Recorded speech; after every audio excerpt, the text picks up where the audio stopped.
Mark Messier, thank you very much for doing this. Great to be with you. Now, lots of people in Canada obviously know who you are, and we just had that little introduction, but just in case there's somebody who doesn't know who Mark Messier is, how would you describe yourself to them?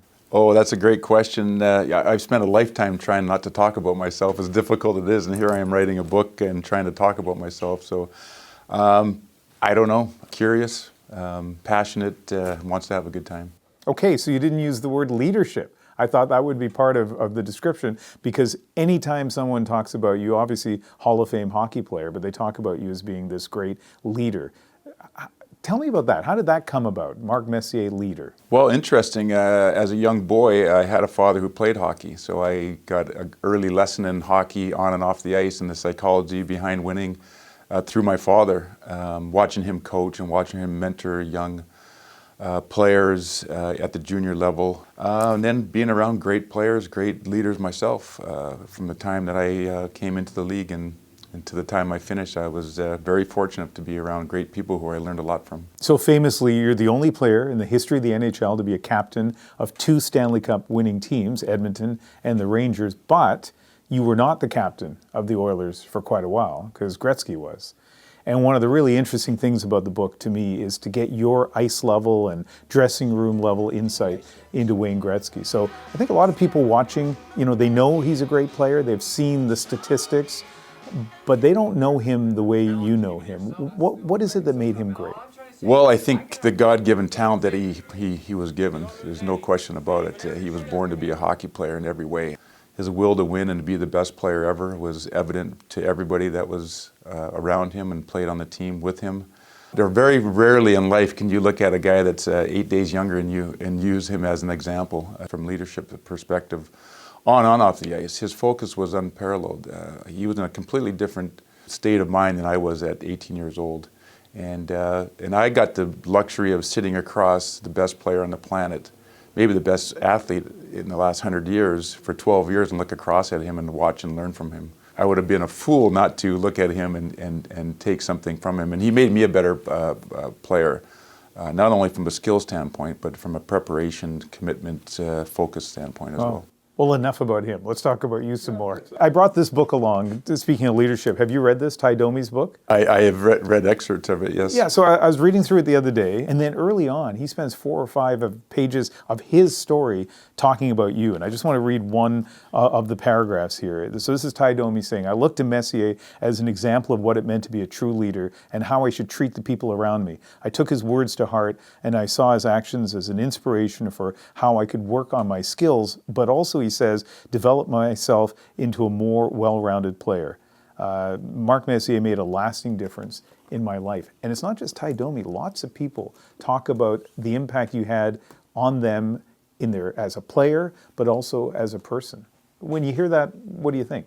Well, I think for me, myself, I recognized very early on that I wasn't the kind of player that could carry a team by myself. And I knew that if you wanted to win, it was going to be important to have everybody buying into the culture and the vision that's been created by the team and the players themselves. I wanted everybody to feel part of it, no matter what role they played on the team. And everybody has to feel that if anything less than their best is not good enough. And it's the totality of the team effort that really you rely on in order to win, and surrounding yourself with people that are just as focused. You hear people ask athletes they're welcome to the major league moment. So think back to whether it's 17 years old in the WHA or 18 in the NHL. What was the moment where you thought to yourself, man, I am in the big leagues now? I remember playing exhibition games in smaller venues around Canada. And then our first National Hockey League game was in Chicago Stadium. This hockey game tonight about to get underway. Messier playing the left side with and when they played the national anthem with that organ and the crowd going crazy, we looked at each other. We couldn't hear ourselves think. We looked at each other and said, wow, welcome to the NHL. Wow. So the game is a lot different than it was before. A lot less fighting than there was before.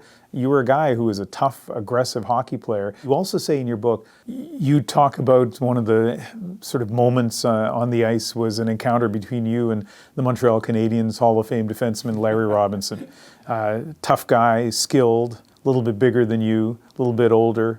and he elbowed you, you got mad, and you held your stick up like you were ready to swing it. And Robinson, you point out in the book, kind of recognized that maybe this is not the time to move in any closer to Mark Messier. Oh, it looked like an ugly situation was going to develop there, and the officials got in.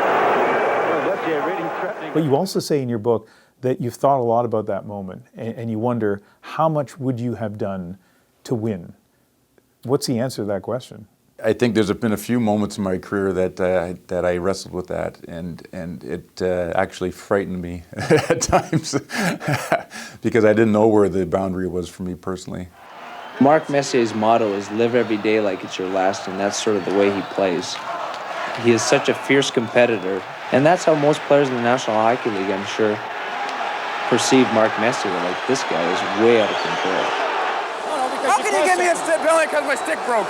Because he fell down and my stick broke? Is that why? Is that why? Right or wrong, obviously made some big mistakes in my career that I look back on and cringe. But I guess the era that I grew up in was different than it is now. It's, you know, there was more survival. You had to earn respect on the ice in different ways. The reality is that, you know, I don't know where that limit was, and that's not a good thing, I guess. So one of the cool things about being an Oiler in those days is you were surrounded not just by superstars, but all of you guys were born in 60, 61, 62. So you grew up together. You were teenagers together. You were in your early 20s together. What was your favorite part of that, or what was a moment where you kind of thought, this is so much fun? The favorite moment is the journey that began with all of us that first year. Through the year, we became, like you talk about, really good friends, the core group of guys, and Kevin, and then next year Paul came, and Grant, and pretty soon, we were a brotherhood that were on, marching on a journey together, and we knew that, Wayne was going to do special things in his career. There was no doubt about that he was going to win a Stanley Cup at some point. So we all said, we just got to figure out a way how to chip in and support him, and hopefully we could win a Stanley Cup one day. And sure enough, we were able to go on and win 4 together.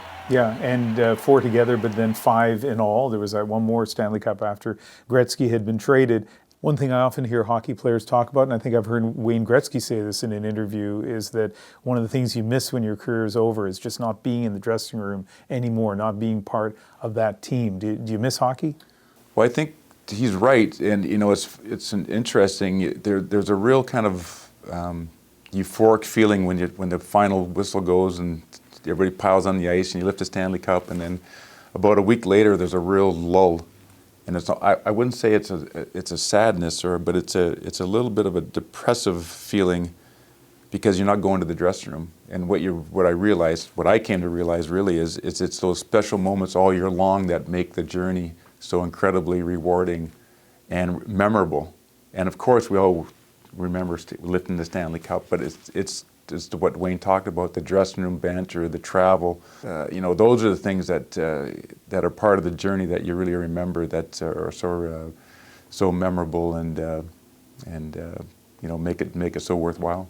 Well, you got a chance to raise the Stanley Cup 6 times, and it's a pretty impressive career. Thank you very much for speaking with us. Thank you so much.